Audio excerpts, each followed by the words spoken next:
Test cricket থেকে অবসর নিয়েছে রোহিত শর্মা। এখন জানা যাচ্ছে টেস্ট ক্রিকেট থেকে অবসর নিতে চলেছে বিরাট কোহলিও। টেস্ট ক্রিকেট আর খেলতে চায় না, এই ইচ্ছা বিরাট কোহলি বিসিসিআই কে জানিয়ে দিয়েছে। বন্ধুরা, হ্যাঁ আপনাদের বলছি, আপনারা ক্রিকেটের এমন অনেক ভিডিও পেতে চ্যানেলটি সাবস্ক্রাইব করুন, সেই সঙ্গে ভিডিওটি লাইক ও শেয়ার করুন।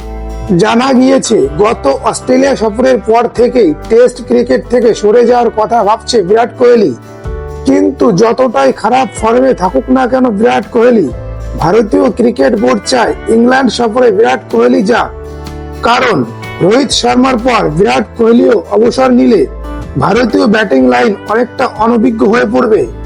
সেই কারণেই বোর্ডের পক্ষ থেকে বিরাট কোহলিকে অনুরোধ করা হয়েছে এখনো টেস্ট ক্রিকেট না ছাড়তে। তবে কোন ক্রিকেটার কখন ক্রিকেট ছেড়ে দেবে সেটা তার নিতান্তই ব্যক্তিগত ব্যাপার।